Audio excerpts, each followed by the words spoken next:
Well, so that's the MP giving us updates of what's happened. And some of the residents actually reached out to us, indicating that they had seen some military vehicles in Ashaiman. This was about 5 hours ago. So, yes, that's according to the residents, that there were some military personnel sighted there. But this is just to refresh our minds why many were expecting the president to talk about both the killing, alleged killing of this military officer, and the brutalities that members of the general public who have not been identified as being the culprits had to suffer at the hands of the military yesterday. But you take a look at this. Around somewhere, they were beating some people. And I started hearing a knock from the main door. Yeah. I don't even know how they managed to enter. So when they entered, they broke this door. They dragged me out and started beating me. They started asking me whether I know Moro. I don't even know the guy. I've not seen the guy before. Even the day he was killed, I just heard the rumors around. I didn't even go there to see the guy. About 4 o'clock. I woke up around 4 a.m. to use the washroom. When I was returning, my brother told me there are soldiers around beating people. I was in bed when my mom called me that my brother is beaten outside. So I quickly rushed out, and then I didn't see my brother. So I moved my car to go and look for him. So apparently on the phone with my mom, she said the military guys came to the house, chased him to the house and beat him right in front of our door. My mom was inside. She couldn't come out because they asked her not to come out. So I quickly have to move out and look for my brother. Then I found him somewhere, and I had to just take him to the hospital. So I asked him what happened. He says the military guys just beat him up. That's a piece of some of the broken woods they used to beat people around. At the moment, my mom is very traumatized. Her BP is out of the roof. She can't hold it. She can't hold it. To see her son beaten and she can't come out to do anything about it. It's quite traumatizing for her. So at the moment, she's sleeping and crying at the same time.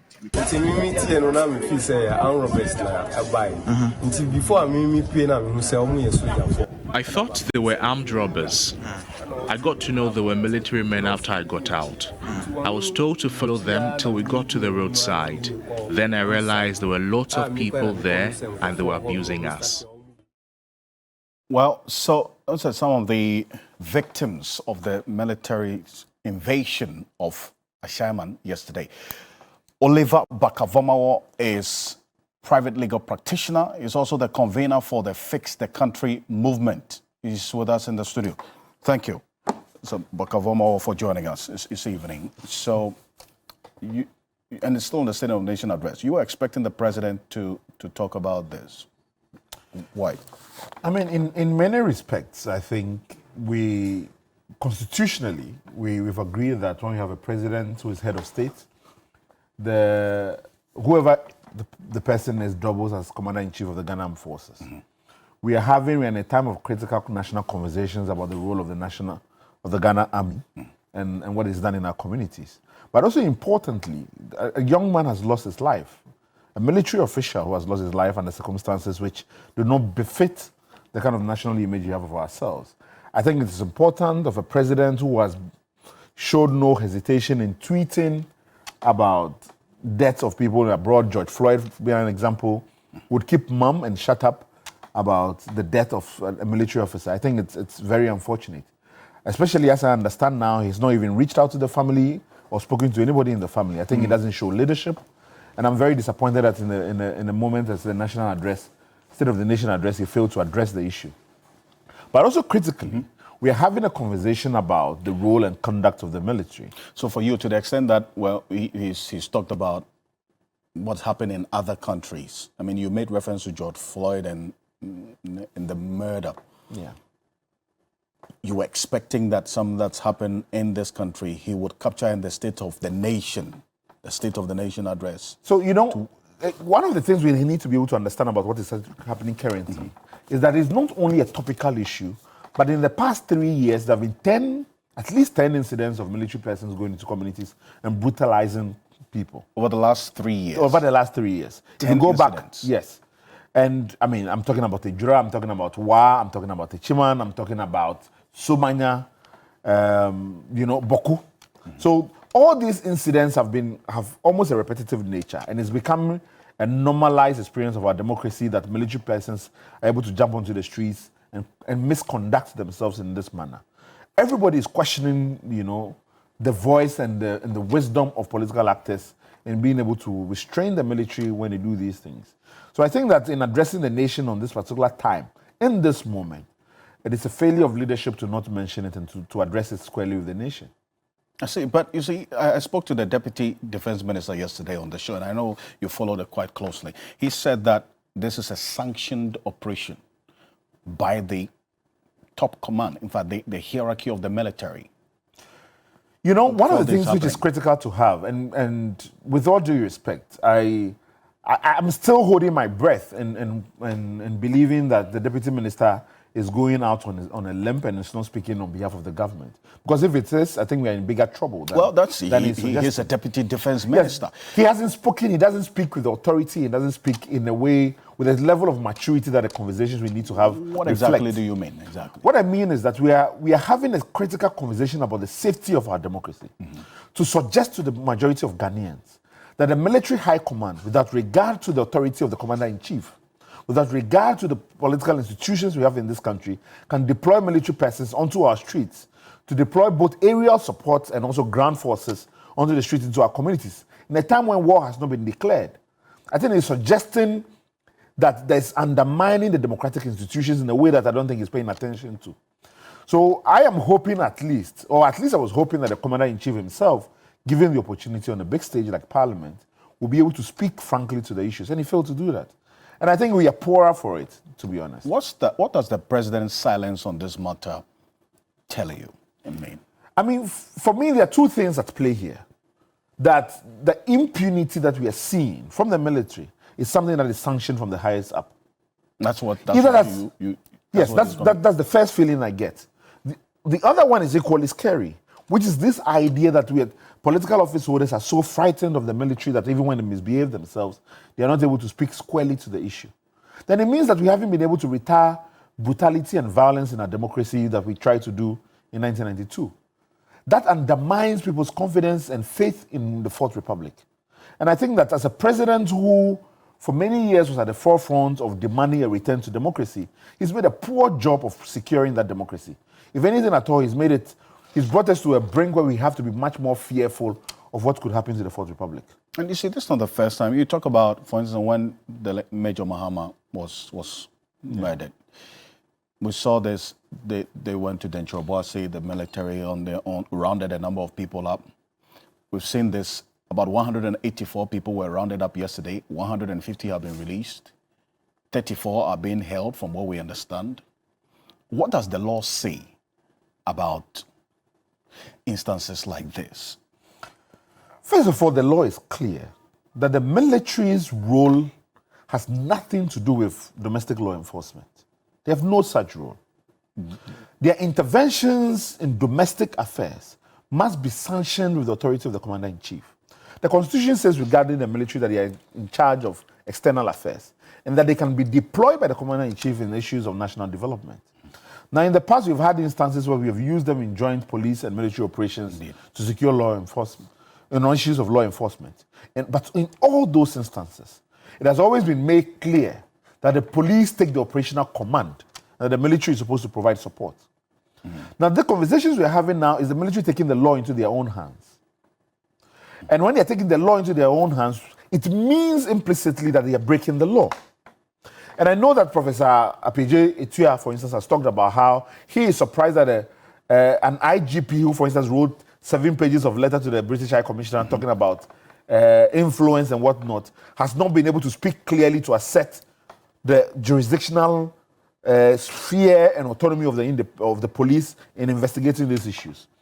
A lot of people have suggested that the reason why the military continue to do this is because of an absence of faith in the police institution. Well, join the club.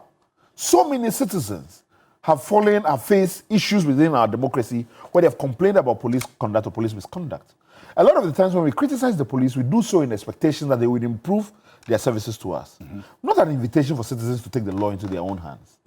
And so much more, if citizens cannot do this, the idea that vigilantism is reserved for the military, persons who are supposed to be disciplined in the way in which they conduct themselves, for some reason they lose all that discipline when they engage civilian populations. And I think that is completely abhorrent and inhuman, to say the least. But in times like this, particularly when we know that the military have no power under our laws to go into communities to arrest anybody at all, to go into the communities to purport to conduct their own intelligence-led operation, either to investigate or to pick up people. They have no power of arrest. Well, under they are our holding laws. 34 people in custody from what the MP is saying. Vis-a-vis the law, that's kidnapping. Now, That's kidnapping. That's kidnapping. Let's be clear on this. Our law says that the police and then private citizens can arrest. Let's assume that in getting into those communities, they're acting as private citizens who are arresting people for crime committed.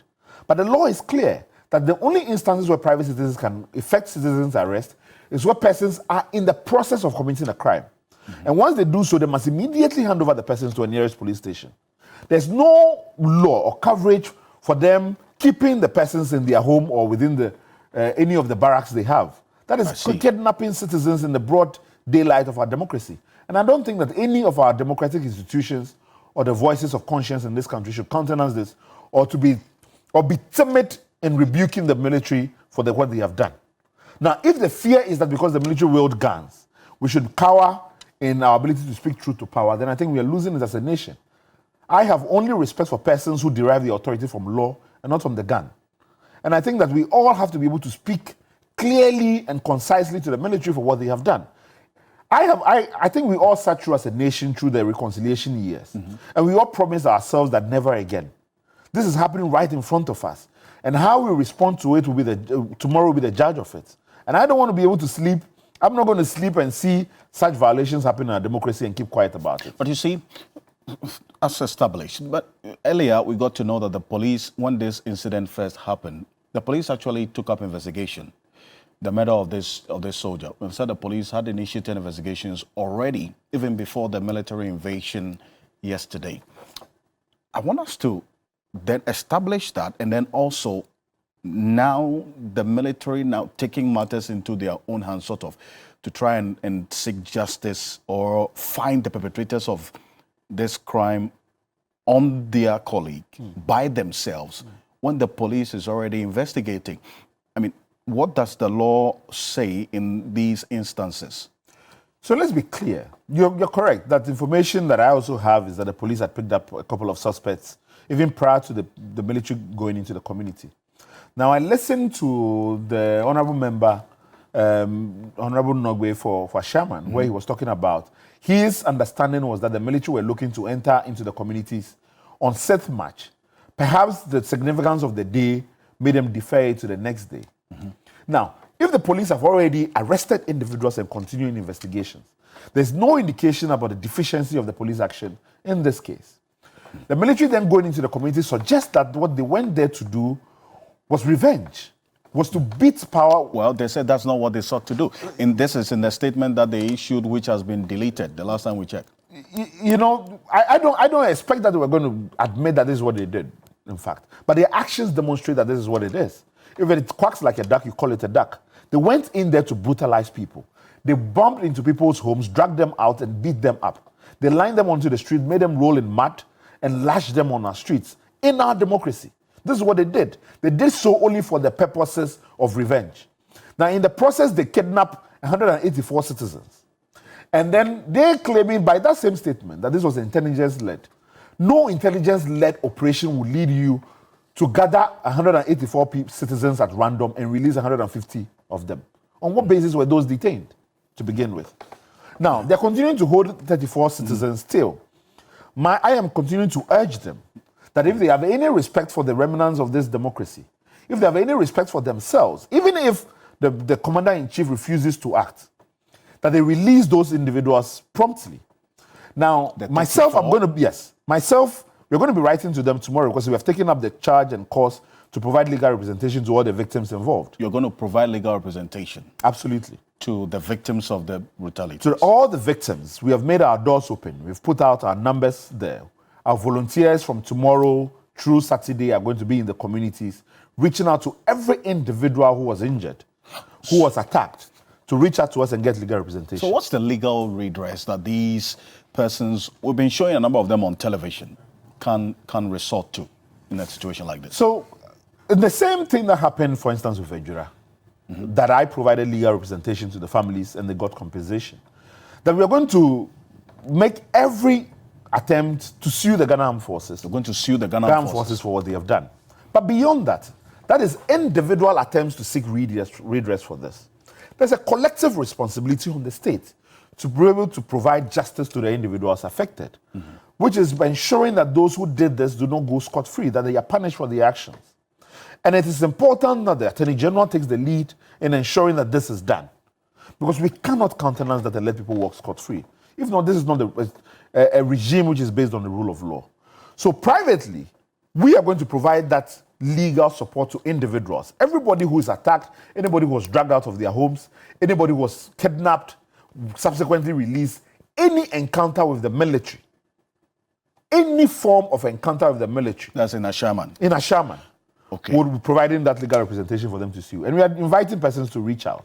I see. So, well, that's just for it. And I need to also put out the caution and apologize for the graphic images put out earlier. But this is just to bring you to clear reality of what some of the residents had to deal with in Ashaiman. So that's, you're also beyond this asking that heads must roll. I mean, people must be sacked. You know, who are you asking? It is important that in times of grave brutality like this, we make our law speak loud and clear. That the national soul of this country is restored. And that can happen in many ways. One of them is particularly prosecuting the individuals involved. But also, we are demanding the resignation of the entire military high command. The entire military high command. Because they've misconducted themselves and showed themselves incompetent to lead the military in a time of a democracy. And when they have misconducted, yes, that the president is competent to demand for them to place their resignation before his death. It's not the only country that this has happened. So we are demanding that if they see themselves, and in fact they have misconducted themselves, that show that they do not have what it takes, whether it's the credibility, the moral integrity to be able to lead the Ghana Armed Forces in a time of a democracy, that they step aside. And particularly, we are calling on civilized and moderate elements of the military to lead the conversation for reform within the Ghana Armed Forces themselves. Because this is about restoring the dignity and respect for the Ghana Armed Forces, which now is in tatters. For that conversation to be had, I think that the military itself needs to take the role in leading that conversation and ensuring that reform happens. And that the commander-in-chief also wakes up and remembers at least that he's an individual who's been elected, that he wakes up and remembers that he has... You're talking about the president? Yes, I'm talking about the president, that he has the mandate of the entire population to act in difficult times. The cowardice is showing that it's not befitting of the role that he occupies.